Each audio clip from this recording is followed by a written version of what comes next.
Hi guys, welcome back to Top 10 Movies. இன்னைக்கான வீடியோல 2026ல இப்ப ரீசெண்டா ஒரு ஆக்ஷன் அட்வென்ச்சர் ஃபேண்டசி கதையா ரிலீஸ் ஆன மாஸ்டர்ஸ் ஆஃப் த யூனிவர்ஸ் அதாவது ஹீமேன் படத்தோட முழு கதை விளக்கத்தை நாம இன்னைக்கு பார்க்க போறோம். அடடா 90s கிட்ஸோட வாழ்க்கையில இதெல்லாம் ஒரு சிம்ம சொப்பனம். தலைவனை கார்ட்டூன்ல மட்டுமே பார்த்துட்டு திடீர்னு படமா பார்க்கும்போது உள்ளுக்குள்ள ஒரு ஆனந்தம். பெருசா ஒன்லைன் அப்படின்னு எதுவும் தேவையில்லை. ஆனா அதுக்கு பதிலா இதே மாதிரி கண்டிப்பா உங்களோட வாழ்க்கையிலயும் உங்களுக்கு பிடிச்ச ஏதோ ஒரு சில கார்ட்டூன்ஸ் எல்லாம் இருந்திருக்கும் இல்லையா? அதோட பேர்களை கமெண்ட்ல உண்மை உள்ள சொல்லுங்க. முதல்ல எனக்கு பிடிச்சது பென்டன், மாவீரன் ஹாத்திம், கர்மா, அப்புறம் நம்ம ஹீமன். இந்த மாதிரி நிறைய சொல்லிட்டே போகலாம். நீங்களும் சொல்ல மறந்துடாதீங்க. ஆரம்பத்துல இருந்து கடைசி வரைக்கும் ஃபுல்லா பாருங்க. மறக்காம லைக் அண்ட் சப்ஸ்கிரைப் பண்ணிட்டு அம்மாவோட நேம்ல பிரேமா நேச்சுரல்ஸ் அப்படிங்கிற பிராண்ட்ல 2 ஹெர்பல் ஹேர் ஆயில் ப்ராடக்ட்ஸை சேல் பண்ணிட்டு இருக்கோம். ஆயிரக்கணக்கான கஸ்டமர்ஸ் வாங்கி யூஸ் பண்ணிட்டு நல்ல ரிவ்யூஸும் கொடுத்திருக்காங்க. கூடவே எல்லா விதமான தலைமுடி பிரச்சனைகளுக்கும் நம்ம கிட்ட சொல்யூஷன் இருக்கு. சோ உங்கள யாருக்காச்சும் வேணும் அப்படின்னா கமெண்ட் செக்ஷன்ல வாட்ஸ்அப்போட நம்பரை கொடுக்குறேன். செக் பண்ணி உங்க ஆர்டர்ஸ் பிளேஸ் பண்ணுங்க. அண்ட் இன்னொன்னு, இப்போ வரைக்கும் இன்ஸ்டால ஃபாலோ பண்ணலனா அதுக்கான லிங்க்கும் கமெண்ட்ல இருக்கு. சரி, இப்போ அப்படியே கதைக்குள்ள போலாமா?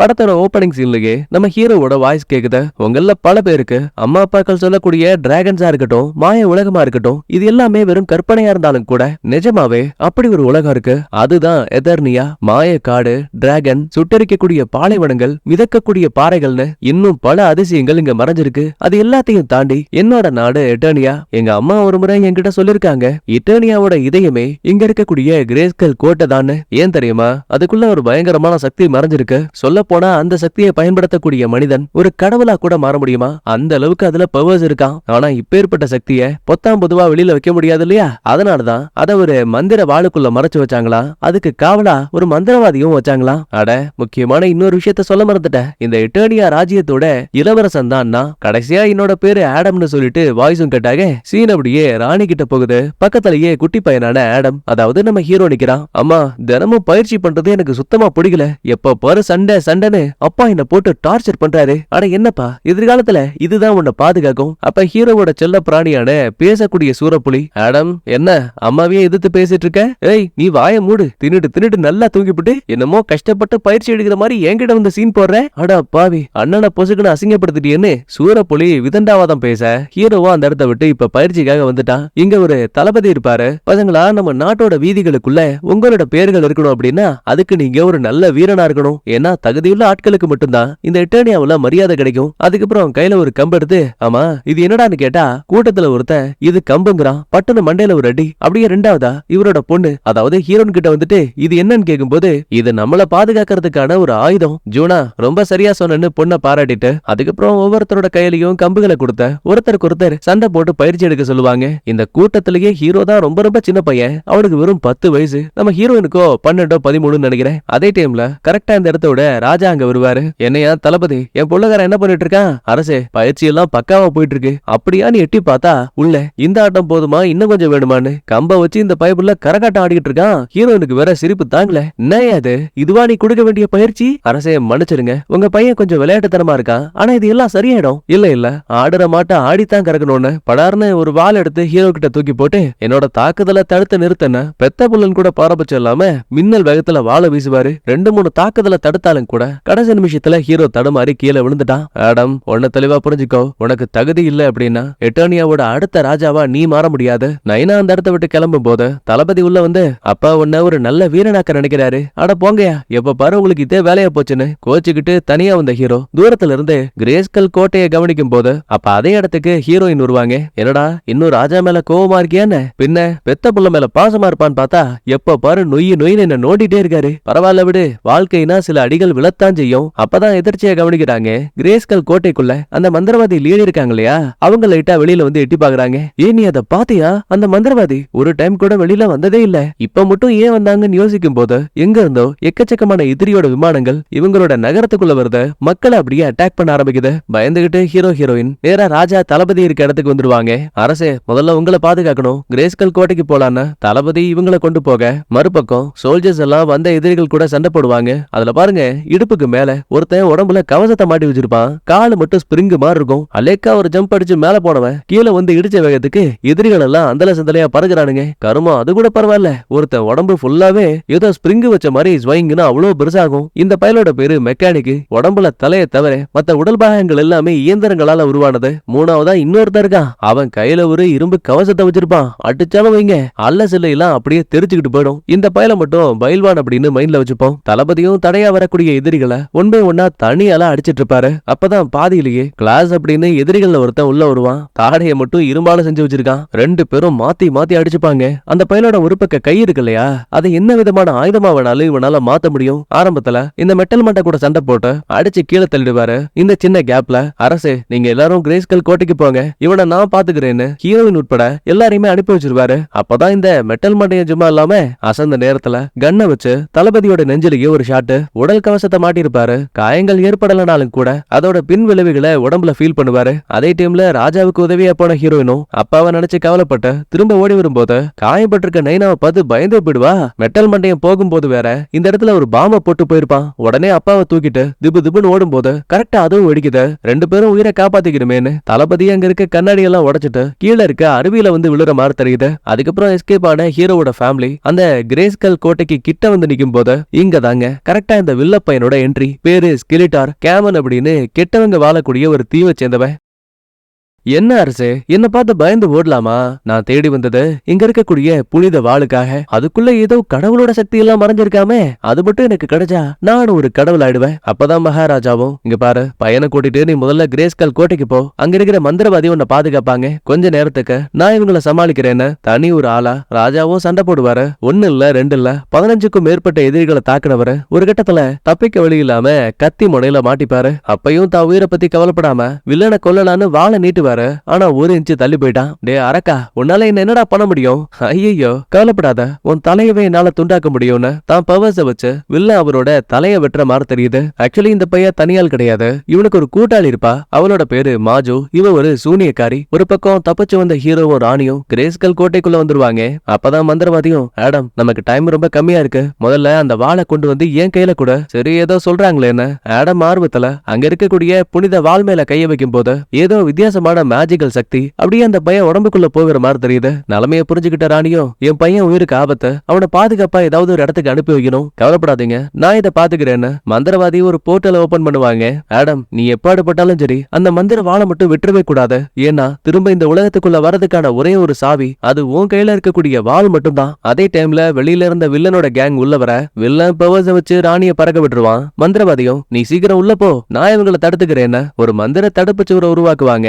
வில்லனோட தாக்குதல் அந்த ஷீல்ட தாண்டி இந்த பக்கம் வரல. கிடைக்கிற இந்த ஒரு சின்ன கேப்ல ஹீரோவும் தான் அம்மாவை ஏக்கத்தோட பார்த்துட்டு அங்க இருக்கக்கூடிய போர்ட்டலுக்குள்ள போயிடுவான். அடுத்த செகண்டே சறுக்கிறபடி இந்த பயல் அப்படியே அந்த போர்ட்டல் வேற ஒரு உலகத்துக்கு, அதாவது பூமிக்கு கூட்டிட்டு போகுது. தன்னால முடிஞ்ச வரைக்கும் அந்த வாளை இழுத்து பிடிக்க பாக்குறான். ஆனா ஒரு கட்டத்துக்கு மேல வாளும் ஹீரோவும் தனியா பிரிஞ்சிருவாங்க. புள்ளையாண்டா வானத்துல இருந்து நேரா பறந்து வந்த அங்க இருக்கிற ஆத்து தண்ணிக்குள்ள விழுந்துட்டான். பாத்தியா, இதான் என்னோட வாழ்க்கை. கடந்த 15 வருஷமா நான் அந்த வாளை தேடிட்டு இருக்கேன், இப்ப வரைக்கும் என்னால கண்டுபிடிக்க முடியலன்னு. இது எல்லாத்தையுமே ஏதோ ஒரு கதையா சின்ன பையனா இருந்த நம்ம ஹீரோ ஆடம் இப்ப நல்லா வளர்ந்து ஒரு பொண்ணு கிட்ட சொல்லிட்டு இருக்கான். அதுவும் யாரு? இவன் டேட்டிங் பண்ண வந்த ஒரு பொண்ணு. இவன் கதையெல்லாம் கேட்டா அவளுக்கு என்ன தோணும்? ஆஹா, இவன் ஏதோ பைத்தியம் போல. கிரேஸ்கல் கோட்டைங்கிறான், மந்திர வாளுங்கிறான், பறக்கக்கூடிய டிராகனுங்கிறான், பேசக்கூடிய புலிங்கிறான். இவனை கட்டிக்கிட்டா நம்ம பைத்தியம் ஆயிடுவோம். அதனால மன்னிச்சிருப்பா, எனக்கு ஒரு கால் வருது.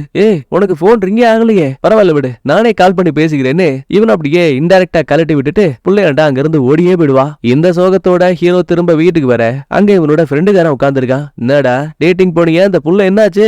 ஒன்னும் ஆகல, வழக்கம் போலதான், புரிஞ்சு போச்சு அப்படின்னா நீ அந்த எட்டர்னியாவோட கதைய அந்த பிள்ளைகிட்டையும் சொல்லியிருக்க. ஆமா பின்ன என்ன பண்றது? உனக்கு ஒரு விஷயம் தெரியுமா? 15 வருஷமா நான் அந்த எட்டர்னியாக்குள்ள போகணுங்கிறதுக்காக என்னோட மந்திர வாளை தேடிட்டு இருக்கேன். மச்சான் சும்மா சும்மா உன் கதையெல்லாம் என்கிட்ட சொல்லாதடா, அதெல்லாம் உண்மை இல்லங்கிறது எனக்கு நல்லா தெரியும். நாமளே ஒரு பெட்டி கடையில வேலை பார்க்கும் போதுதான் சந்திச்சோம். எனக்கு என்னமோ சின்ன வயசுல உன் அம்மா அப்பாவை ஏதோ ஒரு விபத்துல இழந்ததால அதுல ஏற்பட்ட தாக்கத்தாலதான் மாய உலகம் மந்திர உலகம்னு நீ நீயாவே ஏதோ ஒரு இமேஜினேஷன்ல வாழ்ந்துட்டு இருக்க. ஒரு நல்ல டாக்டர் கிட்ட போடான்னா அதுவும் கேட்க மாட்டேங்கிற. என்னமோ பண்ணி தொலைன்னு சொல்லிட்டு ஃப்ரெண்டுக்காரன் அங்க இருந்து கிளம்பிட்டான். சோகத்தோட பெட்ரூம்க்கு வந்த ஹீரோ அங்க வரைஞ்சு வச்சிருக்க ஒரு பேப்பர் துண்டை கையில எடுக்கிறான். ஆக்சுவலா ஆடம் இப்ப மட்டும் கிடையாது, பள்ளிக்கூடத்துல இவன் கற்பனை கதாபாத்திரங்களை படமா வரைஞ்சு காட்டும் போது டீச்சர் இதை பார்த்து என்னடான்னு கேட்கும்போது என்னோட உலகத்துல வாழ்ந்த சூப்பர் ஹீரோஸ் அப்படின்னு சொல்லுவான். அவ்வளவுதான், மொத்த கிளாஸும் கெக்க பக்கம் சிரிப்பாங்க. ஹீரோவுக்கு அசிங்கமா போயிடுது. என்ன கொடுமை இதென்ன, இவன் இதுக்கு முன்னாடி வரைஞ்சு வச்ச எல்லா படங்களையும் பார்த்து ஃபீல் பண்ணிட்டு அப்படியே தூங்கி போயிடுவான். கட் பண்ணா காலையில விடியுது. நம்ம ஹீரோ ஒரு சின்ன கம்பெனில வேலை பார்க்கறான். இது ஒரு மக்கள் குறைதீர் மையம் மாதிரி. ஒருத்தரோட பிரச்சனைகளை கேட்டு அதை சால்வ் பண்ணி கொடுக்க வேண்டியது ஹீரோவோட வேலை. ஆனா வந்தவன் உருப்படியா வேலை பார்க்காம அங்க இருக்கக்கூடிய கம்ப்யூட்டர்ல இவன் தேடிக்கிட்டு இருக்க புனித வாள் இருக்குல்ல, அதோட மாடலை சோசியல் பேஜ்ல போட்டு விட்டு இந்த வாளை யாராவது கண்டுபிடிச்சு கொடுங்க, அதுக்கு நான் பணம் கொடுக்கறேன்னு போஸ்டர் போட்டு விட்டான். ஆனா கொடுமைக்கு என்ன, இந்த விஷயத்த ஹீரோவோட பாஸ் பாத்துட்டாங்க. ஏண்டா டேய், வேலை பார்க்குற இடத்துல என்னடா உனக்கு இந்த வேலைன்னு தலையோட தட்டி அறைக்குள்ள கூட்டிட்டு வந்தவங்க, இந்த பாரு நீ நல்ல பையன், நல்லா வேலை பாக்குற, ஆனா உன்கிட்ட இருக்க பெரிய பிரச்சனைய எப்ப பாரு இந்த வாளை பத்தி செக் பண்ணிட்டே இருக்கியா. இத நான் சொல்லல, உன் பக்கத்து சீட்ல வேலை பாக்குற ஒரு ஆள் சொன்னாரு. இதுக்கு மேல இதே மாதிரி விஷயத்த பண்ணிட்டு இருந்தேன், உன்னை நிரந்தரமா வேலையை விட்டு தூக்கிடுவேன். இப்படி பேசும்போதே படார்னு ஹீரோவுக்கு ஒரு மெசேஜ் வருது. இந்த மாதிரி நீங்க தேடிக்கிட்டு இருக்க வாளை நான் கண்டுபிடிச்சிட்டேன், ஆனா அதுக்கு நீங்க 24,000 எனக்கு பணம் கொடுக்கணும்னு எவனோ ஒருத்த மெசேஜையும் லொகேஷனையும் போட்டிருக்கான். புள்ளையாண்டா சும்மா இருப்பானா, முதலாளியமாவே மதிகளையே செல்ல தூக்கிட்டு அங்கிருந்து திபு திபுன்னு ஓடியே போயிடுவான். நேரா ஒரு கடையோட லொகேஷனுக்கு வரும்போது பேண்டான்னு ஒருத்தன் பேச ஆரம்பிக்கிறான். இந்த பாரு நீ தேடி வந்த வாள் தோ இங்க இருக்கு பாரு. ஆக்சுவலி இது ஒரு வீடியோ கேம் ஷாப். சோ மாடலுக்காக ஹீமேன் அப்படிங்கிற ஒரு கேமிங் கேரக்டரோட கையில இப்ப அந்த வாள் இருக்க மாதிரி ஒரு செட்டப் பண்ணி வச்சிருப்பாங்க. புள்ளையாண்டா என்னால இதை காட்டத்தான் முடியும், எடுக்கலாம் முடியாது, அது பெரிய போலீஸ் கேஸ் ஆயிடும். பரவாயில்ல விடு, இந்த வேலையை நான் பாத்துக்கிறேன்னு ஹீரோ அந்த வாள் மேல கைய வச்சுட்டு மாங்குன்னு இழுக்க ஆரம்பிக்கிறான். ஓனர் அம்மாவுக்கு ஷாக்கு. யோ யாரே நீ, எதுக்கே அந்த வாளை பிடிச்சு இழுக்கிற, இதெல்லாம் ஒரு கிரைம். அட போமா அந்த பக்கம், அந்த வாளை எனக்கு தான் சொந்தம், இன்னைக்கு இதை எடுக்காம போக மாட்டேன்னு ஒரு கட்டத்துல அந்த சிலையோட கையவை உடைச்சு வாளை எப்படியோ இவன் எடுத்துக்கிட்டான். ஆஹா, திரும்ப என் உலகத்துக்கு போக போறேன், நல்லா பாத்துக்கோங்க, நான் இங்க இருந்து மறைய போறேன்னு மந்திரவாளே திரும்ப என்ன எட்டானியாவுக்கு கூட்டிட்டு போன்னு கத்துவான். ஆனா வேலை செய்யல. ஆத்தாடி ஆத்தா, இந்த வாள் ஊர் மத்தியில நம்ம மானத்தை வாங்குதுன்னு ஓனரம்மா பேச்சையும் மீறி அந்த வாளை திருடிட்டு ஹீரோ நேரா வீட்டுக்கு வந்துட்டான். ஃப்ரெண்டு பாத்துட்டு என்னடா நீ சொன்னியே அந்த வாள் இதுவா, ஆமான்னு சொல்லிட்டு ஹீரோ உள்ள போக நைட்டு ஃபுல்லா அந்த வாளை கட்டி பிடிச்சுக்கிட்டு நல்லா தூங்குறான். ஆனா எதுவுமே நடக்கல. கட் பண்ணா காலையில விடியுது. இவளை தேடி போலீஸ் எல்லாம் வீட்டுக்கே வந்துட்டாங்க. ஆமா, சொல்லாம கொள்ளாம வாளை திருடிட்டு வந்திருப்பால, அதனால புள்ளையாண்டான கைது பண்ணி பொறுமையா வண்டியில கூட்டிட்டு போகும்போது ஒரு பெரிய பிரிட்ஜ் வருது. அங்க சம்பந்தமே இல்லாம எக்கச்சக்கமான டிராபிக் ஆகுது. அடே ஹீரோ தம்பி நீ உள்ளே உட்காரு, நாங்க என்ன ஏதுன்னு பாத்துட்டு வரோம்னு ரெண்டு போலீஸும் வெளியில போகும்போது எதர்ச்சியா ஹீரோ கவனிக்கிறான். அங்க இருக்கக்கூடிய மொத்த மக்களும் ஏதோ ஒன்ன பார்த்து பயந்து திருச்சி ஓடிட்டு இருக்காங்க. அப்படி என்னத்த பார்த்தாங்கன்னு குழம்பும் போதுதான் கற்பனைக்கே அப்பாற்பட்ட மாதிரி பயங்கரமான அரக்க மிருகம் அங்க இருக்க கண்டெய்னருக்கு மேல ஏறிட்டு பேனு கத்துது. முக்கியமா உன்னத்தான் நான் தேடி வந்தேங்கிற மாதிரி அதோட பார்வை ஹீரோ பக்கமா திரும்புது. பயத்துல ஹீரோ காருக்குள்ள பதுங்க அந்த அரக்க பையன் வண்டி மேலேயே தாவி குதிக்கிறான். இனிமே இந்த மிருகத்தை கரடி பையன்னு வச்சுப்போம். அலேக்கா கூர்மையான நகங்களை வச்சு ஒரு பக்க கதவைய புடுங்கி போட்டாங்க. மரண பயத்துல இருக்க ஹீரோவும் இந்த காருக்குள்ளதான் இவங்க கிட்ட இருந்து பிடுங்கின அந்த வாளும் இருக்கும். சோ மறுபக்க ஜன்னல் கண்ணாடியை உடைச்சிட்டு அந்த மிருகத்தோட கண்ணுல மண்ணை துவிட்டு திபு திபுன்னு ஓடி போகும்போது கொஞ்ச நேரத்துக்கு அப்புறம் பார்த்தா பின்னாடி இருந்த கரடி பையனை காணோம். அப்பாடா, ஒரு வேலை அது போயிடுச்சு போல, நம்ம தப்பிச்சிட்டோம்னு நினைக்கும் போது சைடு வாக்குல பறந்து வந்து ஹீரோவுக்கு ஒரு அடி. எந்த பக்கம் ஓட ட்ரை பண்ணாலும் சரி வீசி செவுத்தல் அடிக்குது. அவ்வளவு பெரிய கார் நிக்குது. அத பாருங்க லெஃப்ட் ஹேண்ட்ல ஹேண்டில் பண்ணுது. ஆக்சுவலி ஹீரோ கையில இப்ப அந்த வாள் இல்ல, கொஞ்ச தூரம் தள்ளி கிடக்க. அவ்வளவுதான், நம்ம பொழைக்க முடியாது. இங்கேயே நமக்கு கண்ணீர் அஞ்சலி போஸ்ட் கன்ஃபார்ம் நினைக்கும் போது அப்பதான் யாரோ ஒரு ஆளு கன்னை வச்சு கரடியை அட்டாக் பண்ணிட்டு ஈட்டியோட வந்த ஒருத்தி ரொம்ப சூப்பரா சண்டை போட்டு பாலத்தை விட்டு அந்த கரடி பையில தூக்கி வீசுவா. அதுக்கப்புறம் ஹீரோவை பார்த்து ஏய் நிஜமாவே ஆடம் இது நீயா, ஒரு நிமிஷம் ரே, அப்படின்னா நீ ஜூனாவா? ஆமாங்க, இவங்க தான் நம்ம கதையோட ஹீரோயின், நல்லா வளர்ந்துட்டால. இங்க பாரு மீதி கதையெல்லாம் அப்புறம் பேசிப்போம், முதல்ல அரக்க வரதுக்குள்ள நாம ஓடியாகணும்னு இவ ஹீரோவுக்கு கைய நீட்ட அவன் கை வேணா என் கைய பிடிச்சுக்கோன்னு சைடு பேக்ல மிருகம் வந்து இவள உருட்டி தள்ளிட்டு இருக்கு. இருந்தாலும் காரை வச்சு கரடியோட மூஞ்சில அடிக்க டைவர்ட் ஆன சின்ன கேப்ல ரெண்டு பேரும் அந்த மிருகத்துக்கு தெரியாம ஒரு காருக்கு பின்னாடி ஒளிஞ்சுப்பாங்க. ஆமா, இங்க என்ன நடக்குது, எதுக்காக அந்த மிருகம் என்ன கொல்ல பாக்குது இன்னுமா புரியல. அது அந்த வில்ல பையன் ஸ்கெலிட்டன் இருக்கால, அவனோட அல்லக்கை. நீ இந்த மந்திரவாளை திரும்ப கையில எடுத்ததுமே இதுல இருந்து ஒரு சிக்னல் வெளியில வந்திருக்க, அதனால அதனாலதான் வில்லன் இந்த வாளுக்காக தன்னோட அடிமைகளை ஏவி விட்டுருக்கான். ஐயோ அந்த பைய பாத்துட்டான், மீதி கதையை அப்புறம் பேசலான்னு திரும்ப ஓடி வந்தவங்க அவ்வளவு உயர பிரிட்ஜை விட்டு ஹீரோயின் அசால்ட்டா குதிச்சிடுவா. ஆனா தாவ தெரியாம ரெண்டாவது வந்த ஹீரோவும் தரையில விழுறான். நல்ல வேளை உயிருக்கு பாதகம் இல்ல. அப்போ அந்த அரக்க விடல, குறுக்க வந்து ஒரு ஜம்ப் அடிப்பான். கொடுமைக்குன்னு அங்க வந்து ஒரு வேன் கரடியை அடிச்சு தரையோட இழுத்துட்டு போயிடும். இந்த சின்ன கேப்ல ரெண்டு பேரும் தப்பிச்சு இவங்களோட ஷிப் இருக்கக்கூடிய இடத்துக்கு வந்துட்டாங்க. முதல் முறையா இப்படி ஒரு ஷிப்பை பார்த்து அங்க இருக்கக்கூடிய மக்கள் எல்லாம் மிரண்டு போறாங்க. முதல்ல இங்க இருந்து கிளம்பலான்னு வண்டியை ஸ்டார்ட் பண்ணதுமே கரடி பையன் மோப்பம் பிடிச்சுக்கிட்டு இங்க வந்துட்டாங்க. இருந்தாலும் ஹீரோயின் போர்ட்டல்ஸ் உருவாக்கி இந்த உலகத்தை விட்டு இவங்க வாழக்கூடிய அந்த எட்டர்னியா கிரகம் இருக்குல்ல, அங்க போறதுக்கான பாதையை திறக்க கரடி பையகிட்ட இருந்து எஸ்கேப் ஆகி விண்வெளியில பயணிக்கிறாங்க. ஜூனா, நினைக்கிறத விட நீ நிறைய மாறிட்ட. நான் மட்டும் இல்ல, ஒட்டுமொத்த எட்டர்னியாவும் மாறி போயிடுச்சு. சரி அதை விட்டு தள்ளு, உன்னோட அம்மா அப்பாவுக்கு என்னாச்சு, மன்னிச்சிரு, அவங்களோட வாழ்க்கை அப்படியே தலைகீழா மாறிடுச்சு. இந்த மாதிரி பேசிட்டு மறுபக்க போர்ட்டல் வழியா நம்ம ஆளுங்க எட்டர்னியாக்குள்ள வந்துட்டாங்க. ஹீரோவோட அரண்மனையும் கோட்டை சுவர்களும் ஏதோ குப்பமேடு கணக்கா அவ்வளவு மோசம் பண்ணி வச்சிருக்காங்க இந்த வில்ல. ரொம்ப யோசிக்காத, உள்ள எல்லாம் போக முடியாது, அங்க எதிரிகள் இருப்பாங்க. நான் உன்னை பாதுகாப்பான இடத்துக்கு கூட்டிட்டு போறேன்னு ஹீரோயின் கிளம்பும் போது இவளை ஃபாலோ பண்ணிக்கிட்டு அந்த வில்லனோட அல்லக்கையில ஒருத்தன் பின்னாடியே வர மாதிரி தெரியுது. அதே டைம்ல பூமியில ஹீரோவை தப்பிக்க விட்ட அந்த கரடி பையன் இப்ப நேரா வில்லன் கிட்ட வந்திருக்கான். தான் பவர்ஸ் வச்சு அந்த கரடியை போட்டு டார்ச்சர் பண்ணிட்டு இருக்கான். ஒழுங்கு மரியாதையா அந்த வாள் இருக்கிறது உண்மை மட்டும் என்கிட்ட சொல்ல. தலைவரே, அதைத்தான் நானும் சொல்ல வந்தேன். ஆக்சுவலி தளபதியோட பொண்ணு ஜூனா இருக்கால, அவதான் உள்ள புந்து எல்லாத்தையும் கெடுத்துட்டா. கெட்டதுலயும் ஒரு நல்லது என்னன்னா அவங்க திரும்ப இந்த இட்டர்னியாக்குள்ள வந்திருக்காங்க. ரொம்ப நல்லதா போச்சு. அப்படின்னா அவ எங்க போறா, என்ன பண்றான்னு எல்லாத்தையும் கண்காணிங்க. எப்பாடுபட்டாலும் சரி எனக்கு அந்த வாள் வேணும். அப்பதான் சந்தேகத்துல சூனியக்காரியும், ஆமா உங்களுக்கு என்ன பிரச்சனை, நீங்க சண்டை போட்டு அந்த இட்டர்னியா ராஜ்யத்தையே தோக்கடிச்சிட்டீங்க. உங்களுக்கு கீழே பல்லாயிரக்கணக்கான அடிமைகள் இருக்காங்க. இன்னமும் அந்த வாளை வச்சு நீங்க என்ன பண்ண போறீங்க? பவர்ஸ வச்சு சூனியக்காரிய காயப்படுத்தி இவ்வளவு நாளா நான் ஒரு அரக்கனா கிடைக்கிற எல்லாத்தையும் என் கைக்குள்ள வச்சிருக்கேன். ஆனா அது எனக்கு போதல. சாகக்கூடிய நாள் வந்தாலும் கூட நான் ஒரு கடவுளா வாழ்ந்து சாகணும்னு ஆசைப்படுறேன். ஆனா அதுக்கு முதல்ல எனக்கு அந்த வாள் தேவை. மன்னிச்சிருங்க தலைவர் என்ன சூனியக்காரியும் கால்ல விழுந்துட்டா. அதே டைம்ல ஷிப்ல இருக்க ஹீரோவும் ஹீரோயினும் ஒரு மிகப்பெரிய பள்ளத்தாக்குக்கு வராங்க. இங்கதான் ரகசியமா இவங்களுக்காக ஒரு சின்ன இடத்தை உருவாக்கி வச்சிருக்காங்க. வில்லங்கிட்ட இருந்து உயிர் தப்பிச்ச மக்கள் இருப்பாங்கல்ல, அவங்க எல்லாருமே இங்க ஒரு குடும்பமா வாழ்ந்துட்டு இருக்காங்க. இப்ப வரைக்கும் இந்த இடத்த பத்தி வில்லனுக்கோ அவன் கூட்டாளிகளுக்கோ தெரியாது. இருந்தாலும் ஹீரோயினை இப்ப ஃபாலோ பண்ணிட்டு ஒருத்த வந்தான் பாத்தீங்களா, அந்த பயபுள்ள இந்த இடத்த கண்டுபிடிச்சிட்ட மாதிரி தெரியுது. ஒரு பக்கம் பைல்வான் ஹீரோயினை வளைச்சு பிடிச்சு, ஏண்டி எங்க போன நீ, அந்த வில்லங்கிட்ட மாட்டி இருந்தா பெரிய பிரச்சனையா இருக்கும். எல்லாம் புரியுது, ஆனா நான் புனித வாளை திரும்ப கொண்டு வந்துட்டேன். சும்மா சொல்லாதப்பா. யோ நீயே பாரியா, நம்ம எட்டர்னியா ராஜ்யத்தோட இளவரசன் ஆடம், அவன் 15 வருடங்களா பூமியில தான் வாழ்ந்துட்டு இருந்தான். ஒரு வழியா இப்ப அவனையும் அந்த வாளையும் நான் திரும்ப கொண்டு வந்திருக்கேன். இதை வச்சு கண்டிப்பா அந்த வில்லனை நம்மளால அழிக்க முடியும், எட்டர்னியாவை மீட்டெடுக்க முடியும். யாரு இந்த பயலா? ஏடா நீ நிஜமாவே எட்டர்னியாவோட இளவரசனா? உங்ககிட்ட அதுக்கு என்ன ஆதாரம் இருக்கு? அதுக்கு என்னங்க, இதோ பாருங்க ஐடி கார்டு வச்சிருக்கேன்னு பைத்தியக்கார மாதிரி ஏதோ ஒண்ணு பண்ணிட்டு இருக்கான். நேரத்துக்குன்னு உள்ள வந்த கவச மனிதனும், ஏடா நீ உண்மையாவே ஆடம்னா என் பேர் உனக்கு தெரியுமான்னு கேட்டா, சத்தியமா உங்க பேரெல்லாம் எனக்கு ஞாபகமே இல்ல. ஆனா உங்களுக்கு கவச குண்டல அப்படின்னு ஒரு பட்ட பேர் வச்சிருக்கேன். இந்த பயல பார்த்தா எனக்கு நம்பிக்கை இல்ல. முதல்ல அந்த வாளை கொடுத்துட்டு போ, இது உண்மையா பொய்யான்னு செக் பண்ணிட்டு அதுக்கப்புறம் உங்ககிட்ட பேச்சுவார்த்தை நடத்துறோன்னு ரெண்டு பேரையும் ஜூலிங்கிற ஒருத்தி கூண்டுக்குள்ள போட்டு அடைச்சிட்டா. ஏமா ஜூனா, இவங்களுக்கு என்ன பிரச்சனை, எதுக்காக என்ன இப்படி பண்ணிட்டு இருக்காங்க? அட முட்டா பயல, அவங்க பேரை கேட்டா நீ ஞாபகம் வச்சு சொல்லி இருக்கணுமா இல்லையா? ஒருவேளை நீ அந்த வில்லனோட ஆளுன்னு அவங்க பயப்படுறாங்க, அந்த வாள் பொய்யோன்னு நினைக்கிறாங்க. என்ன இது, இந்த இடத்துல பயங்கரமா நாறுது. பின்னாடி திரும்பி பார்த்தா அங்க ஒரு ஆளு குப்பரை படுத்து தூங்கிட்டு இருக்கான். பக்கத்துலயே ரோபோ ஒண்ணு தரைய கிளீன் பண்ணிட்டு இருக்கு. ஒரு நிமிஷம் ஹீரோவுக்கு சமஷாக்கு, ஏப்பா இது லெவல் 4க்கான ரோபோவாச்சே, இதெல்லாம் எவ்வளவு சூப்பரா சண்டை போடும் தெரியுமா? தளபதி தான் இந்த ரோபோவை ஸ்பெஷலா உருவாக்குனாரு. எங்க அதெல்லாம் பழைய கதை. இப்ப அதோட டேட்டாஸையே மாத்தியாச்சு. துணியை துவைக்கிறதுன்னு சின்ன சின்ன வேலைகளை மட்டும்தான் இது பாக்கும். கட் பண்ணா இன்னொரு பக்கத்துல கவச வீரனும் பயில்வானும் அந்த வாளை ஃபுல்லா செக் பண்ணி பார்த்துட்டு, இது ஒரு உண்மையான மந்திரவாள், இதுக்குள்ள மேஜிக்கல் பவர்ஸ் எல்லாம் ஒளிஞ்சிருக்குன்னு எல்லா விதமான டெஸ்டும் பண்ணி கன்ஃபார்ம் பண்ணிட்டாங்க. அதே டைம்ல வெளியில செக்யூரிட்டி கிட்ட இருந்து ஒரு கால் வருது. என்னன்னா இங்க எதிரிகள் வந்துட்டாங்க, நம்ம சோலி முடிய போகுதுன்னு. கூண்டுக்குள்ள அடைபட்ட ஹீரோயினுக்கு எமர்ஜென்சி அலாம் கேட்டதுமே எப்படியாச்சும் நம்ம வெளியில போனோம், வாளை காப்பாத்தணும்னு மெயின் டோர் கதவை உடைக்க பாக்குறா. ஆனா இவளால முடியல. அப்பதான் ஹீரோவும், ஏண்டா ரோபோ பையா, எவ்வளவு நாள் இந்த வேலையவே பார்க்க போற, எங்களுக்கு ஹெல்ப் பண்ணலாம்ல. உண்மையாவே ஹீரோ தான் இந்த இடத்தோட இளவரசன். சோ அந்த காரணத்தாலேயே சரி நான் உங்களுக்கு ஹெல்ப் பண்றேன்னு சம்மதிக்குது. லைட்டா நடந்து போய் அந்த கதவுல இடிச்சதுக்கே சின்ன பண்ணமா அது உடைஞ்சு போயிடுச்சு. அடடா பரவாயில்லையே, உன்னால வெப்பன்ஸை பயன்படுத்த முடியுமான்னு கேட்டா, மன்னிச்சிரு அதுக்கான கீ என்கிட்ட இல்ல, என்னோட முதலாளி கிட்ட அது இருக்கு. அப்பதான் ஹீரோயினும், எப்பா ஒரு நிமிஷம் இருப்பா, என்னோட அப்பாவை நான் கூட்டிட்டு வரேன். எது அப்பாவா, யார பத்தி பேசுற? அந்த குப்புற கிடக்கான் பாரு, அவன் தாண்டா என்னோட அப்பா. மூஞ்ச திருப்பினதுக்கு அப்புறம் தான் தெரியுது அது இந்த தளபதி.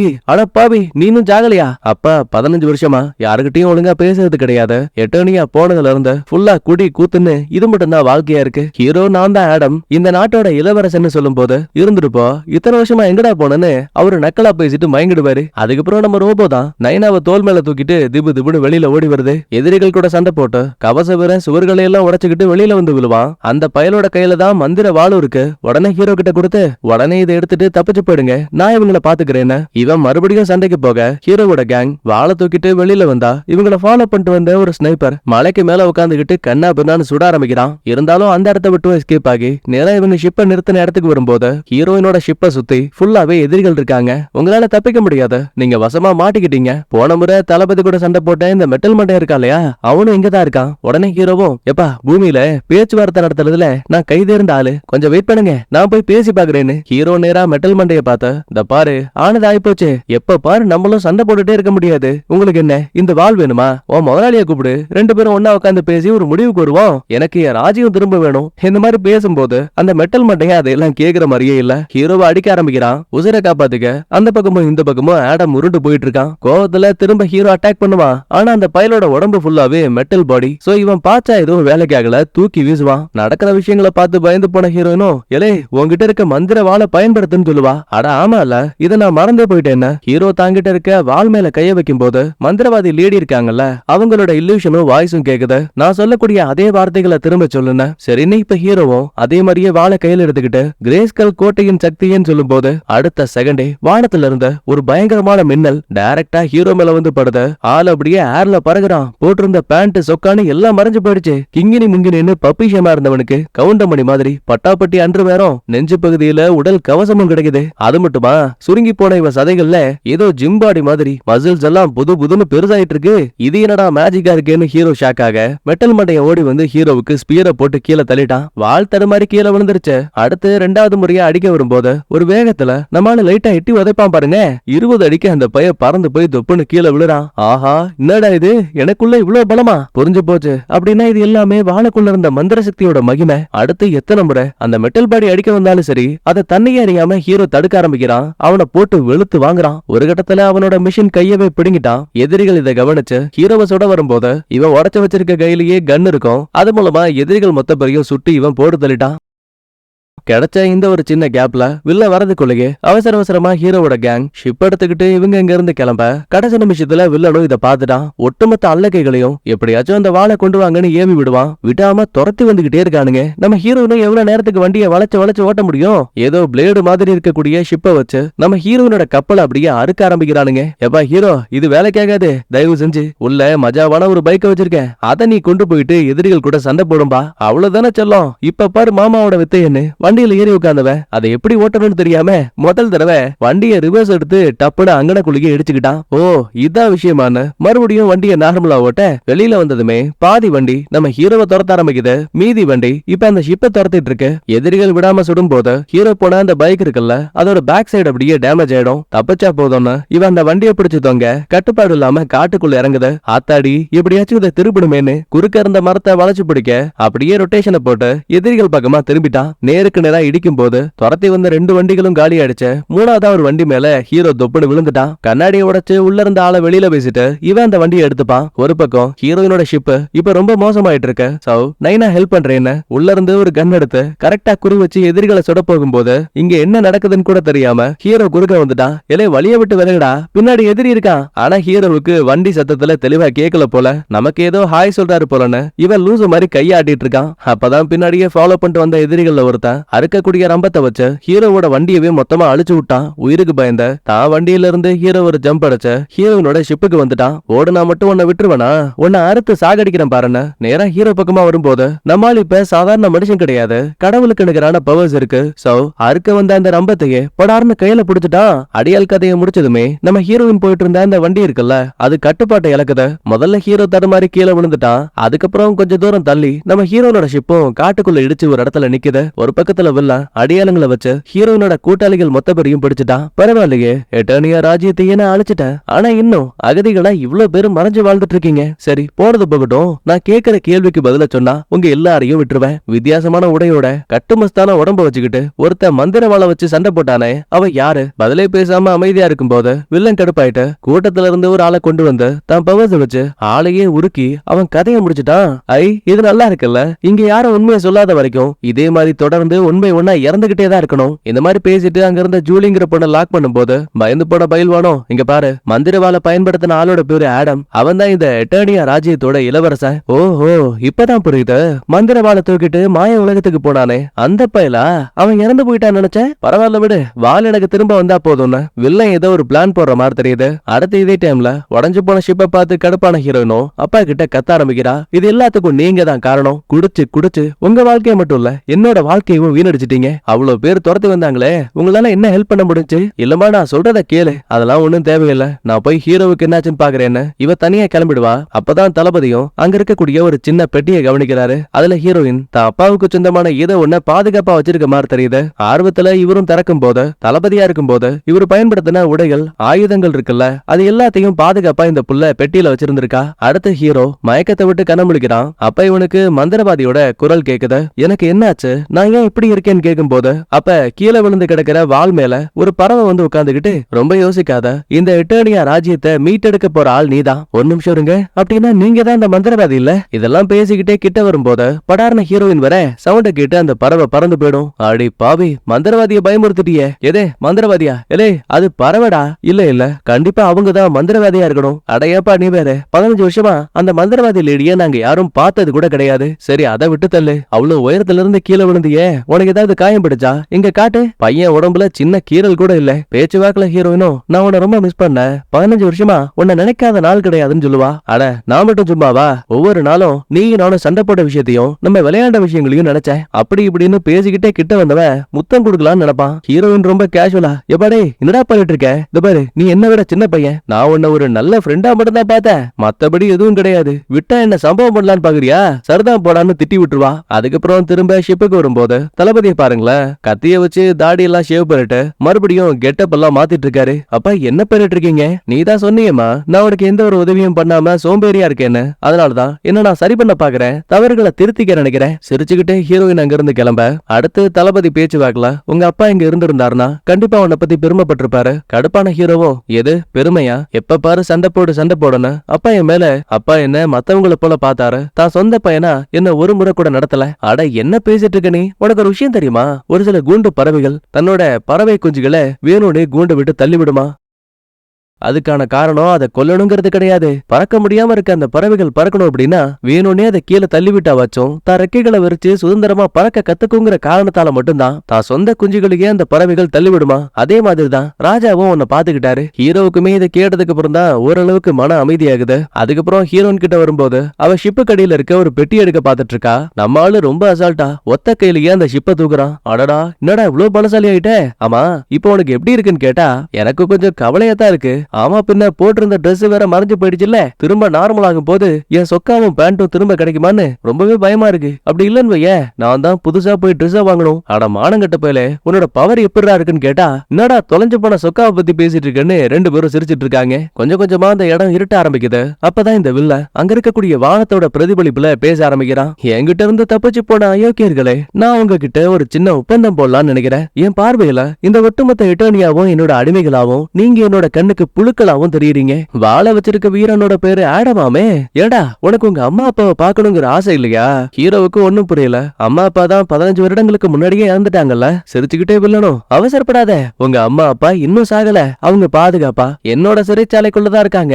நமக்குள்ள ஒரு சின்ன ஒப்பந்தம், உன் கையில இருக்க மந்திரவாளை என்கிட்ட ஒப்படைச்சிரு, அதுக்கு பதிலா உன் மக்களையும் அம்மா அப்பாவையும் நான் திரும்ப உன்கிட்டயே ஒப்படைக்கிறேன். அப்படி இல்லன்னா அவங்க எல்லாரையும் சாகடிச்சிருவேன் மிரட்டிட்டு வில்லன் உருவம் மறைஞ்சு போயிடும். பயந்து போன ஹீரோவும் நான் உடனே வில்லனோட கோட்டைக்கு போயாகணும். ஹீரோயின் கடுப்பாயிட்டு, இங்க பாரு நீ அவன்கிட்ட வாழை கொடுத்தா நம்ம எல்லாரோட வாழ்க்கையும் முடிஞ்சு போயிடும். நான் அவன்கிட்ட வாழை கொடுக்க போறேன்னு சொல்லவே இல்லையே. அவன் கதையை முடிச்சு அதுக்கப்புறம் என் அம்மா அப்பாவை காப்பாத்துவன் நலவை புரிஞ்சுக்கிட்டு அப்படின்னா நாங்க வரோம்னு தளபதியும் ஹீரோயினும் ஜாயின் பண்ணிப்பாங்க. இவங்க கூட உதவிக்காக நம்ம ரோபோ பையனும் இருக்கான். பொடி நடையா நேரா வில்லனோட கோட்டைக்கு வந்துட்டாங்க. காவலர்கள் ஹீரோவை தவிர வேற யாரையும் உள்ள விட முடியாதுன்னு 3 பேரையும் கைது பண்ணி கூட்டிட்டு போயிடுவாங்க. அடுத்து தனியா உள்ள வந்த ஹீரோ வழியில வில்லன் நிக்கிறத பார்த்து வாழை வச்சு இவன் கதையை முடிக்கலான்னு கைய வாங்கும் போது லைட்டா வில்லன் விலகுறான். பார்த்தா முன்னாடி ஹீரோவோட அப்பா நிக்கிறாரு. ஹீரோ அப்பான்னு கூப்பிட்டதுமே ஆடம் இது நீயா, நான் உன்னை திரும்ப பாப்பேன்னு எதிர்பார்க்கவே இல்ல. இந்த மாதிரி பேசி ஃபீல் பண்ண ஆரம்பிக்கிறாரு. இல்ல வில்லா ஒழுங்கா எங்க அப்பாவை விட்டுரு. அது எப்படி முடியும், உன் கையில இருக்க வாழை முதல்ல என்கிட்ட ஒப்படைச்சிட முடியாதுன்னு ஹீரோ அடம் பிடிக்க. அப்படின்னா சண்டை தான் இதுக்கான தீர்வுன்னு ரொம்பவே பலசாலியான 30-40 எதிரிகளை ஹீரோ பக்கமா ஏவி விடுவான். முன்ன விட தலைவனுக்கு தான் பவர்ஸை எப்படி பயன்படுத்தணும்னு நல்லாவே தெரியும். சோ வாழ்வீச்சும் சரி ஆக்ஷனும் சரி சும்மா அல்டி சம்பவமா போயிட்டு இருக்கு. ஒரு சில நேரங்கள்ல காயம்பட்டு ஹீரோ விழுந்துருவான். அவன் கையில இருந்த வாளுமே தவறி விழுந்துரும். ஆனா சண்டை மட்டும் நிக்கல. தோல்விகளை ஏத்துக்காம திரும்ப திரும்ப அடிச்சுக்கிட்டே இருப்பான். ஒரு கட்டத்துல இவனை கீழே தள்ளி மொத்த பேரும் மேல விழுந்துருவானுங்க. அப்பவும் அங்க இருந்து எல்லாரையும் ஏர்ல பறக்க விட்டுருவான். கிட்டத்தட்ட எல்லாரையும் தோக்கடிச்சிட்டு அடுத்து அப்பாவை காப்பாத்தலான்னு வரும்போது சடனா ஒரு மேஜிக்கல் பவர் நம்ம ஹீரோவை நகர முடியாம தடுக்குது. இது அந்த சூனியக்காரியோட வேலை. சிரிச்சுக்கிட்டே வில்லனோ என்னப்பா உனக்கு இவ்வளவு அவசரமா என்ன, உங்க அப்பா பாவம் தெரியுமா, அன்னைக்கு என் கையில செத்துருந்தானா அது அவனுக்கு நிம்மதியா போயிருக்கும். ஆனா இன்னைக்கு உன்னை கட்டுப்படுத்தி உன் மூலமாவே உங்க அப்பாவை கொல்ல போறேன்னு சொல்லும் போது ஹீரோவால இதை ஏத்துக்க முடியல. சோனியக்காரியோட பிடிய விட்டு படார்னு வெளியில வந்தவன் வாழை வில்லன் பக்கமா நீட்டி கத்தும் போது அதுக்குள்ள இருந்து மின்னல் பவர் வெளியில வந்து சுவர்களையே அட்டாக் பண்ணுது.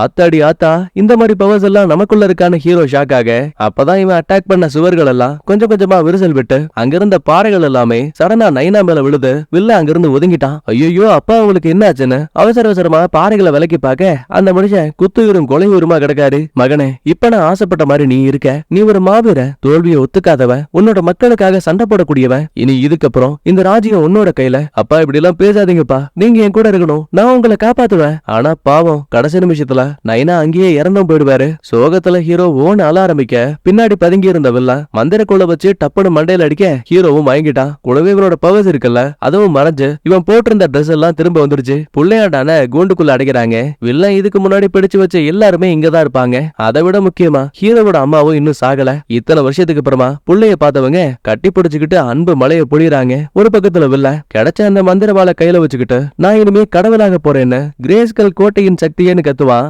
ஆனா பாருங்க எந்த ஒரு மேஜிக்கல் பவரும் இவனுக்கு வேலை செய்ய மாட்டேங்குது. என்ன கொடுமை இது, இதுல ஏதாவது பிரச்சனையா என்ன, மறுபடியும் சொல்லி பாக்குறான். அப்பயும் வேலைக்கு ஆகல. சூனியக்காரிய வளைச்சு பிடிச்சு உனக்கு நல்லா தெரியுமா ஹீரோ இந்த வார்த்தையை தான் சொன்னானா, அட சத்தியமா இதத்தாயா சொன்னா. ஒருவேளை நம்ம செய்ய வேண்டிய சடங்கு ஏதாவது மிச்சம் இருக்கும்னு நினைக்கிறேன். இந்த மந்திரவாள் அந்த கிரேஸ்கல் கோட்டைக்குள்ள இருந்து தானே எடுக்கப்பட்டுச்சு.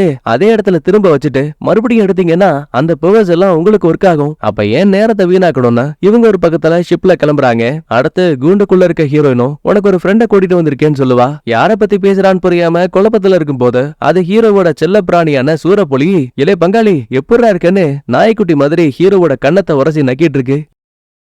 இங்கேயே இருந்தோம்னா கண்டிப்பா வேலைக்கு ஆகாத. நம்ம எப்படியாச்சும் தப்பிச்சு வெளியில போகணும், வில்லனை தோக்கடிக்கணும்னு மொத்த பேரையும் வர சொல்லி வீர வசனங்களை பேச ஆரம்பிக்கிறான். இந்த பாருங்க நான் யாரு, இத்தனை வருஷமா எங்க இருந்தேங்கிறது கேள்வி கிடையாது. என்ன பத்தி உங்களுக்கு தெரியாம இருக்கலாம், ஒருவேளை மறந்து போயிருக்கலாம். ஆனா நீங்க யாருன்னு எனக்கு தெரியும். சின்ன வயசுல உங்க எல்லாரையுமே என்னோட ஹீரோக்களா பார்த்தேன். கவச வீரன், பைல்வான், ஜூலி அப்புறம் மெக்கானிக்னு உங்களை பத்தி வெளி உலகத்துல நான் பேசாத நாளே கிடையாது. நீங்க மனசு வச்சா இந்த கூண்டை விட்டு நம்ம வெளியில போக முடியும், இழந்து போன நம்ம ராஜ்யத்தையும் மீட்டெடுக்க முடியும். அட என்னப்பா பேசிட்டு இருக்க, இந்த பாரு ஒட்டுமொத்த வேலையும் டைட்டானியம் எல்லாம் செஞ்சிருக்காங்க, இது அவ்வளவு சீக்கிரமா உடைக்க முடியாது. அப்பதான் ஹீரோ சிரிச்சுக்கிட்டே கொஞ்சம் மேல பாத்தீங்களா அங்க ஃபுல்லா பாறைகள் தான் இருக்கு. சோ டைட்டானியம் கனெக்ட் பண்ணி இருக்க கூடிய அந்த பாறைகளை உடைச்சா மட்டும் போதும், கதவு ஆட்டோமேட்டிக்கா ஓபன் ஆயிடும். அட ஆமால இதுவும் நல்ல ஐடியான்னு இவங்க சிரிக்க மறுபக்கத்துல வில்லன் இப்ப நேரா எட்டானியா ராஜ்யத்துக்கு வந்திருக்கான். காவலுக்காக நூத்துக்கணக்கான பேர் இருக்காங்க. ஒரு பக்கம் நம்ம தளபதி ரோபோவோட சண்டை போடக்கூடிய சிப் இருக்குல்ல அதை இடுப்புல தான் வச்சிருப்பாரு. இப்ப அதை எடுத்து உடம்புல மாட்டி விட்டதுமே ரோபோ பையன் கைய கன்னா டிரான்ஸ்ஃபார் பண்ணிட்டு மேல் பக்க சுவர்களை சுட ஆரம்பிக்க மீதி ஆளுங்க அங்க இருக்க கேட்டை பிடிச்சு தள்ளும் போது ஹீரோ கெஸ் பண்ண மாதிரியே ஒட்டுமொத்த கதவு அப்படியே சரிஞ்சு விழுந்துருச்சு. இப்ப வாங்கடா சண்டைக்குன்னு காவலுக்கு இருந்த அல்லக்கைகளை அடிச்சு ஏர்ல பறக்க விட்டுட்டு இந்த பயலுங்களோட ஷிப் எடுத்துக்கிட்டு நேரா இப்ப எட்டனியாவுக்கு வருவாங்க. இங்கதான் ஏற்கனவே காவலுக்கு ஆளுங்க இருப்பாங்களே. சோ தனித்தனி டீமா பிரிஞ்சு சண்டை ஆரம்பிக்குது. கவச வீரன், ஜூலி, பைல்வான 3 பேரும் பண்ணாத அலும்பே கிடையாது. பட்டாசா இந்த பக்கத்துல சம்பவங்கள் நடக்க மறுபக்கத்துல ஹீரோ, ஹீரோயின், தளபதி, ரோபோ, சூரப்புலின்னு இந்த 5 பேரும் மட்டும் வில்லனை தேடி கிரேஸ்கல் கோட்டைக்கு போவாங்க. கொடுமைக்குன்னு பாலத்தின் வழியா நிறைய எதிரிகள் வருவாங்க. அப்பதான் தளபதியும் நான் இவங்களை பாத்துக்கிறேன் நீங்க போங்கன்னு ரோபோ கூட சேர்ந்து இவரை அட்டாக் பண்ண ஹீரோ, ஹீரோயின் சூரப்புலி முதுகுல ஏறி உட்கார்ந்துகிட்டு கிரேஸ்கல் கோட்டைக்குள்ள போயிட்டு இருக்காங்க. வில்லன் தான் கொண்டு வந்த வாளை கிரேஸ்கல் கோட்டையில வச்சுட்டான். திரும்ப அதை எடுக்கலாமேன்னு சொல்லிட்டு வெயிட் பண்ணிட்டு இருப்பான். அதுக்குள்ளேயே கரெக்டா உள்ள வந்த ஹீரோ, ஹீரோயின் காவலாளி அடிச்சு போட்டுட்டு அலேக்கா அவர் ஜம்ப் அடிச்சு ஹீரோ வில்லனுக்கு முன்னாடி அந்த வாளை எடுத்துட்டான். ஒரு சைடுல சோனியக்காரியும் ஹீரோயினும் அட்டாக் பண்ணிப்பாங்க. மறுபக்கத்துல வில்லனுக்கும் ஹீரோவுக்கும் சண்டை ஆரம்பிக்குது. அப்புறம் சூரப்புலிய உரண்டு இழுக்கிறதுக்காகவே அந்த கரடி அரக்க வருவான். ஒருத்தனுக்கு ஒருத்தன் சலச்சவனே கிடையாது. இந்த பக்கத்துல நம்ம தளபதியும் ரோபோவும் எவ்வளவு அட்டாக் பண்ணாலும் எதிரிகள் வந்துகிட்டே இருக்காங்க. அப்பதான் சின்னதா ஒரு பிளான போட்டு அங்கிருந்த அரசரோட சிலையை உடைச்சு விட குறுக்க இருந்த பாலம் உடைச்சு அந்த எதிரிகள் யாரும் இந்த பக்கம் வர முடியாம சேஃப் ஆயிட்டாங்க. ஏய் நம்ம நல்ல வேலை பார்த்துட்டோன்னு சந்தோஷப்படுவாங்க. ஆனா கொடுமைக்குன்னு அடுத்த நிமிஷமே இந்த மெட்டல் மண்டைய இருக்கால அவன் ஒரு ஷிப்ல பறந்து இங்க வந்துட்டாங்க. கண்ணா பின்னாடி இவங்க ரெண்டு பேரையும் சுட ஆரம்பிக்கிறான். முதல் வேலையா நம்ம ரோபோ இருக்கால அவனை மொத்தமாவே வெடிக்க வச்சுட்டான். தளபதி கடுப்பாயிட்டு அலேக்கா ஜம்ப் அடிச்சு அந்த பைலோட ஷிப்புக்குள்ள வந்து அவனை அட்டி அடி நடிச்சு தாடை பகுதியில் இருக்க மெட்டலை உடைச்சு உள்ள ஒரு வெடிகுண்டை திணிச்சு விட்டு அலேக்கா ஜம்ப் அடிச்சிடுவாரு. அப்புறம் என்ன ஷிப்போட சேர்த்து இவன் கதை முடிஞ்சு. ஒரு பக்கம் ஹீரோ தனக்குள்ள இருக்க பவர்ஸை பயன்படுத்தலாமே நினைக்கும் போது அதுக்குள்ளேயே வில்ல மேஜிக்கை வச்சு அட்டாக் பண்ணுவான். சொல்ல போனா இவன் கையில இருந்த வால் அந்த பவரை தாங்க முடியாம ஒரு இடத்துல படார்னு உடைஞ்சு போயிடும். உன்னோட கதை முடிஞ்சு இதுக்கப்புறம் உன்னால எதுவும் பண்ண முடியாதுன்னு உடஞ்சு போன வாழை கையில எடுத்து டப்புன்னு ஹீரோவோட வயித்துல குத்திடுவான். ஹீரோயினுக்குமே இதை பார்த்து ரொம்ப கஷ்டமா போயிடுது. இப்ப இல்யூஷன்ல ஹீரோ இப்ப தான் வீட்டுல இருக்க மாதிரி தெரியுது. அப்ப அந்த இடத்துக்கு ஒரு பறவை பறந்து வருது. அதாவது மந்திரவாதி. எலே ஆடம் எழுந்துரு, நீ இன்னும் சாகல. ஆனா இது எல்லாம் முடிஞ்சு போயிடுச்சுல்ல, என் கையில இருந்த வாள் உடஞ்சு போயிடுச்சு, அதோட சக்திகள் இல்லாம நான் ஒண்ணுமே இல்ல. அப்பதான் மந்திரவாதியும் ஒரு விஷயத்த சொல்லுவாங்க. உனக்கு இன்னும் உண்மை புரியல, நல்லா யோசிச்சு பாரு. உண்மையாவே அந்த மந்திரவாளா உனக்கு சக்தியை கொடுக்குது? இல்லவே இல்ல, கிரேஸ்கல் கோட்டையின் சக்தியேன்னு நீ சொல்லும் போதுதான் அந்த சக்தி உனக்கு கிடைக்குது. இன்னும் தெளிவா சொல்ல போனா உண்மையான சக்தி உனக்குள்ளதான் மறைஞ்சிருக்கு. அந்த கத்திங்கிறது ஒரு சின்ன உடல் கவசத்தை போல. திரும்ப போ, உனக்காக எட்டர்னியா ராஜ்யம் காத்திருக்குன்னு சொல்லும் போது அடுத்த செகண்டே ஹீரோவோட உடல் அப்படியே பிரகாசமா ஜொலிக்க ஆரம்பிக்குது. நிஜ உலகத்துல ஹீரோ உடம்புல குத்தி இருக்க அந்த வாளை எடுக்கும் போது ஏற்பட்ட காயங்கள் டக்குன்னு குணமாகுது. கூடவே உடஞ்சு போன வாளோட துண்டுகள் இருக்குல்ல அதையெல்லாம் திரும்ப பறந்து வந்து மறுபடியும் ஒரு முழு வாளா மாறி போகுது. அப்புறம் என்ன, கிரேஸ்கல் கோட்டையின் சக்தியின் கத்துனதுமே தலைவன் இப்ப ஹீமேனா மாறிட்டான். தலைவனுக்கு தனக்குள்ளதான் அந்த பவர்ஸ் இருக்குங்கிறது இப்ப தெளிவா தெரியும் இல்லையா? சோ வில்லனுக்கு அட்டி ஒண்ணு இட்டி கணக்கா விழும். தாட தபடாலாம் யாருல பறகுது. இந்த சம்பவத்தை பார்த்து சூனியக்காரி நமக்கு எதுக்கு வெம்புன்னு அங்கிருந்து அலேக்கா எஸ்கேப் ஆயிட்டா. வில்லனுக்கு கண்டிப்பா நம்ம தோக்க போறோங்கிற விஷயம் தெரிஞ்சு போச்சு. அப்ப ஹீரோ கிட்ட வருவான். தடுக்கலாமேன்னு மந்திரக்குள்ள பயன்படுத்தும் போது இதை வச்சு தானடா ஆட்டம் போட்டேன்னு கைய வச்சு நசுக்கி அந்த மந்திரக்குள்ள உடைச்சதுமே வில்லனோட அடிப்படை சக்தியே அந்த மந்திரக்கோள் தான். அதனாலேயே வில்லனோ அதே இடத்துல இறந்து போற மாதிரியும் தெரியுது. எதிரிகள் கூட வெளியில சண்டை போட்ட நம்பாளுங்களும் ஒரு வழியா யுத்தத்துல ஜெயிச்சிட்டாங்க. அப்புறம் என்ன, எட்டானியா ராஜ்யத்தையும் மீட்டெடுத்தாச்சு. சில மாதங்களுக்கு பிறகு நகரத்தை மறுபடியும் ரெடி பண்ணிடுவாங்க. தளபதி உடஞ்சு போயிருந்த ரோபோவையும் சரி பண்ணிடுவாரு. அப்புறம் என்னப்பா எல்லாம் நல்லபடியா முடிஞ்சிருச்சு. அம்மா நான் உங்ககிட்ட ஒண்ணு கேட்க நினைச்சேன். இங்க இருக்க எல்லாருக்கும் நீ பட்ட பேர் வச்சிருக்க, அதே மாதிரி உனக்கு ஏதாவது பட்ட பேர் வச்சியான்னு கேட்கும்போது வச்சிருக்கனே, அந்த பேரு ஹீமேன். அடடா பரவாயில்லையப்பா, நல்ல பேரா இருக்கேன்னு ஹீரோயின் பாராட்ட ஆரம்பிக்க சடனா எமர்ஜென்சி அலாம் அடிக்குது. விளங்குச்சு போ, எதிரிகள் இங்க வந்துட்டாங்க, ஹீமேனுக்கு வேலை வந்துருச்சுன்னு சூரப்புலியை கூட்டிட்டு ஹீரோ கிரேஸ்கல் கோட்டைக்கு போக முன்ன தலைவனுக்கு மட்டும்தான் உடல் கவசங்கள் கிடைச்சிருக்கும். ஆனா இப்ப சூரப்புலிக்கும் அந்த உடல் கவசங்கள் கிடைக்கிற மாதிரியும் இதுக்கப்புறம் இவனையும் கூட்டிட்டு சண்டைக்காக கிளம்புற மாதிரியும் காட்டி அப்படியே இந்த இடத்துல சூப்பரா இந்த படத்தையும் முடிக்கிறாங்க. நான் சொன்ன இந்த கதை உங்களுக்கு பிடிச்சிருக்கு அப்படின்னா மறக்காம லைக் பண்ணுங்க, உங்க ஃப்ரெண்ட்ஸ் அண்ட் ஃபேமிலிக்கு ஷேர் பண்ணுங்க. நான் உங்களை அடுத்த வீடியோல பாக்குறேன். Bye, thank you, love you all.